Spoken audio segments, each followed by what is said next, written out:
আজ যে রেসিপিটি আমি নিয়ে এলাম সম্পূর্ণ নিরামিষ একটা রান্না। আপনারা তো নিরামিষ দিনে বিভিন্নভাবেই নিরামিষ কোনো রেসিপি বাড়িতে তৈরি করে থাকেন, তবে এভাবে একবার এই রান্নাটা যদি আপনি করেন, আমি কথা দিচ্ছি আপনার বাড়ির লোকে এতটাই পছন্দ করবে, আপনাকে পরের দিন আবার এই রান্নাটা করতে বলবে। চলুন তাহলে রেসিপিটি শুরু করি।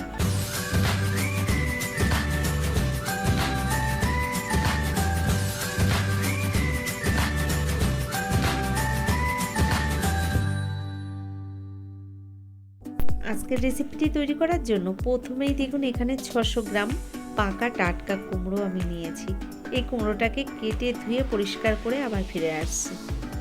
তো বন্ধুরা দেখুন এখানে আমি কুমড়োটাকে কিন্তু ভালো করে খোসা ছাড়িয়ে কেটে নিয়েছি, পরিষ্কার জলে ধুয়েও নিয়েছি। এবার এই কুমড়োটাকে আমি একটা গ্রেটারের সাহায্যে দেখুন গ্রেট করে দিচ্ছি। তো এভাবে কুমড়োটাকে আমি গ্রেট করে আবার ফিরে আসছি। নমস্কার বন্ধুরা, আশা করছি হয়তো সকলেই ভালো আছেন। টিয়ার রান্নাঘর থেকে আমি তন্দ্রা আজ নিয়ে এলাম কুমড়োর একটা রেসিপি নিয়ে। দেখুন আমি এই নিরামিষ কুমড়োটা কিভাবে রান্না করলাম, কি কি ব্যবহার করলাম, সম্পূর্ণ ভিডিওটি আপনারা দেখুন, আপনাদের ভীষণ ভালো লাগবে। দেখুন এখানে গ্রেট করে নিয়েছি আমি কুমড়োগুলো, আর গ্রেট করে নেওয়ার পরে এর মধ্যে স্বাদ মতো দিয়ে দিলাম লবণ, 2 চামচ চালের গুঁড়ো, আর 4 চামচ দিয়েছি এখানে বেসন। তো এখানে চালের গুঁড়ো, বেসন আর লবণ দিয়ে আমি ভালো করে এই কুমড়োটাকে চটকে চটকে মেখে নিলাম। এখানে দেখুন মাখাটা কমপ্লিট হয়ে গেছে। এই মাখাটা হয়ে গেলে এবার আমি এই মাখাটাকে সাইডে রেখে হাতটা পরিষ্কার করে ধুয়ে নিয়েছি। আর এবার দেখুন এদিকে একটা স্টিলের থালা নিয়েছি, থালার মধ্যে দিয়ে দিলাম আমি 1/2 চামচ পরিমাণে সাদা তেল। ভালো করে তেলটাকে থালার গায়ে মাখিয়ে দিলাম। এবার মেখে নেওয়া কুমড়োটা দেখুন এই থালার উপরে সুন্দর করে সেট করে দিচ্ছি। তো এভাবে আমি কুমড়োটাকে সুন্দর করে পাতিয়ে সেট করে নিলাম। আর এবার এই কুমড়োটা নিয়ে আমি চলে এলাম কড়াইয়ের কাছে। দেখুন কড়াইতে আগে থেকে জল দিয়েছি বসিয়ে, আর ওই জলের উপর একটা স্ট্যান্ড বসিয়ে আমি এই থালাটাকে বসিয়ে দিলাম। এবার ঢাকনা বন্ধ করে 10 মিনিট গ্যাসের ফ্লেমটাকে মিডিয়াম হিটে রেখে আমি দেখুন কুক করে নিয়েছি। 10 মিনিট বাদে ঢাকনাটা খুলে আপনাদের একবার চেক করে দেখাচ্ছি। একটা টুথপিক দিয়ে দেখুন দেখাচ্ছি, এখানে টুথপিকের গায়ে কোনো রকম আটকে নেই। তারপর এই থালাটাকে আমি নামিয়ে ঠান্ডা করে নিয়েছি। দেখুন প্রায় 2 ঘন্টা বাদে আমি আবার ফিরে এলাম। দেখুন কালারটাও একটু চেঞ্জ হয়ে গেছে, এটা কিন্তু একদম পুরোপুরি ঠান্ডা হয়ে গেছে। এবার আমি এই কুমড়োর ধোকাগুলো সুন্দর করে কেটে নেব। এখানে আপনারা আপনাদের পছন্দ মতো শেপ দিয়ে নিতে পারেন। তো আমি এখানে চৌকো চৌকো করেই কেটে নিচ্ছি। দেখুন একটা ছুরি দিয়ে বেশ বড় বড় সাইজে কিন্তু আমি কেটে নিচ্ছি। আপনারা আপনাদের পছন্দ মতোই এই ধোকাটাকে কেটে নিতে পারেন। তো একদম সোজাভাবে আমি আপনাদের দেখাচ্ছি। তো এভাবে আমি এই কুমড়োর ধোকাটাকে কেটে নিলাম। আর কেটে নেওয়ার পরে আমি কি করে রান্নাটা করি আপনারা দেখতে থাকুন, তাহলে বুঝতে পারবেন। এখানে দেখুন ঠান্ডা হয়ে যাওয়ার পরে ধোকাগুলো কত সুন্দর থালা থেকে উঠে আসছে, আর সাইজটা একটু বড় বড় করেই আমি কেটেছি।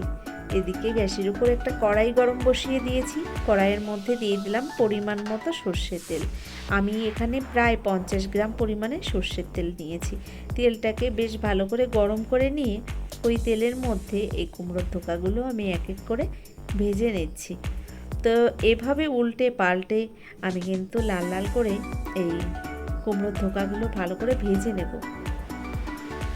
এখানে দেখুন আমি ভালো করে উল্টে পাল্টে কুমড়োর ধোকাগুলো কিন্তু সুন্দর করে ভেজে নিয়েছি, আর ভাজাটাও প্রায় হয়ে গেছে। এবার আমি ভাজাটা হয়ে গেলে নামিয়ে নেব। তো এখানে দেখুন ধোকাগুলো সুন্দর ভাজা হয়ে গেছে, এবার আমি নামিয়ে নিলাম। আর নামিয়ে নেওয়ার পরে ওই তেলের মধ্যেই আমি রান্নাটা করব। তো এখানে একটা বড় সাইজের আলু আমি 4 টুকরো করে কেটে নিয়েছি। কেটে নেওয়ার পরে আলুটাকে সুন্দর করে ভেজে নিচ্ছি এই তেলের মধ্যে। তো আমি কিন্তু এখানে অল্প আলুই ব্যবহার করেছি, আপনারা চাইলে আলুর পরিমাণটা বাড়িয়ে দিতে পারেন। তো এখানে আলুটাকে আমি সুন্দর করে ভেজে নিয়েছি। আলুগুলো নামিয়ে নিলাম। ওই তেলের মধ্যে গোটা জিরে, তেজপাতা, শুকনো লঙ্কা ফোড়নে দিয়ে দিলাম। তো ফোড়নটাকে আমি একটু ভেজে নিচ্ছি। দেখুন তো ফোড়ন থেকে সুন্দর একটা মিষ্টি সেন্ট বেরিয়েছে। এবার আমি এর মধ্যে দিয়ে দিলাম হাফ চামচ আদা বাটা, হাফ চামচ জিরের গুঁড়ো, হাফ চামচ ধনিয়া গুঁড়ো আর হাফ চামচ লঙ্কা গুঁড়ো। দিয়ে দিলাম স্বাদ মতো লবণ আর হলুদ। এবার মশলাটাকে একটু ভালো করে কষিয়ে নিতে হবে। তো মশলাটাকে এভাবে আমি ভালো করে কষিয়ে নিচ্ছি। কিছুক্ষণ মশলাটাকে কষিয়ে নেওয়ার পরে এবার দিয়ে দিলাম এর মধ্যে ছোট্ট সাইজের একটা টমেটো পেস্ট বানিয়ে নিয়েছি। টমেটোটা কিন্তু সাইজে খুব একটা বড় ছিল না, ছোট সাইজের একটা টমেটো আমি এখানে পেস্ট বানিয়ে নিয়েছি। টমেটোর পেস্টটা দেওয়ার পরে একটু জল দিয়ে মশলাটাকে খানিকক্ষণ কষিয়ে নিয়েছি আর স্বাদ মতো একটু চিনি দিয়ে দিলাম এর মধ্যে। আপনারা যদি পছন্দ না করেন তাহলে দেওয়ার দরকার নেই। মশলাটা বেশ ভালো কষানো হয়ে গেছে। এবার আমি ভেজে রাখা আলুর টুকরোগুলো দিয়ে দিলাম মশলার মধ্যে। আলুর টুকরোগুলো দেওয়ার পরে আরও কিছুক্ষণ আমি এভাবে কষিয়ে নিয়েছি। তো সুন্দর মশলা কষানো হয়ে গেছে। এবার আমি এর মধ্যে পরিমাণ মতো জল দিয়ে দেবো। তো বন্ধুরা, এখানে আমি জল দেওয়ার আগে দিয়ে দিচ্ছি দুটো কাঁচা লঙ্কা, আমি আগে থেকে চিড়ে রেখেছি। দেখুন লঙ্কাগুলো আমি দিয়ে দিলাম এই মশলা আর আলুর মধ্যে, ভালো করে নেড়েচেড়ে এবার আমি এর মধ্যে দিয়ে দিচ্ছি পরিমাণ মতো জল। তো এখানে জলের পরিমাণটা একটু বেশিই দিতে হবে। যে কোনো ধোঁকা জাতীয় জিনিস রান্না করতে হলে জলের পরিমাণটা একটু বেশি লাগে। দেখুন জলটাকে দেওয়ার পরে ভালো করে সব কিছু একটু মিশিয়ে নিলাম। এবার ঢাকনা বন্ধ করে গ্যাসের ফ্লেমটাকে হাই ফ্লেমে রেখে আমি প্রায় 5 মিনিট রান্না করে নেব।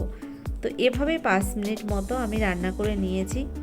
আলুগুলো সিদ্ধ হয়ে গেছে, একটু বাকি রয়েছে। তো এর মধ্যেই এবার দিয়ে দিলাম ভেজে রাখা ধোকাগুলো। এক এক করে ধোকাগুলো আমি এই ঝোলের মধ্যে দিয়ে দিলাম। আর ঝোলের মধ্যে ধোকাগুলো দেওয়ার পরে গ্যাসের ফ্লেমটাকে লো টু মিডিয়াম হিটে রেখে আমি এখানে আবারও একটু ঢাকনা বন্ধ করে ঢেকে দেব কিছুক্ষণের জন্য।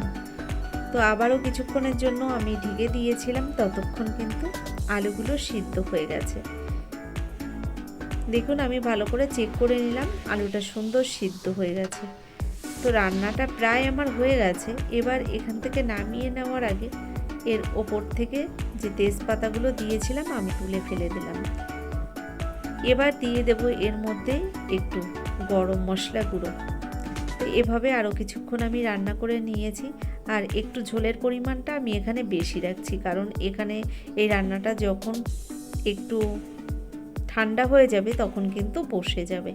এর মধ্যে দিয়ে দিলাম একদম অল্প পরিমাণে একটু গরম মশলা গুঁড়ো আর হাফ চামচ ঘি। তো রান্নাটা অলমোস্ট হয়ে গেছে, এবার আমি নামিয়ে নেব। তো বন্ধুরা দেখলেন তো কত সহজ একটা রেসিপি, আপনারা কিন্তু নিরামিষ দিনে এভাবে বানিয়ে নিতে পারেন। কেমন লাগলো আজকের রান্নাটা অবশ্যই কিন্তু আমাকে লিখে সেটা জানাবেন। যদি আমার ভিডিওটি ভালো লেগে থাকে একটা লাইক দিয়ে চ্যানেলটিকে যারা এখনও সাবস্ক্রাইব করেননি অবশ্যই চ্যানেলটিকে সাবস্ক্রাইব করে নেবেন। ধন্যবাদ ভিডিওটা দেখার জন্য।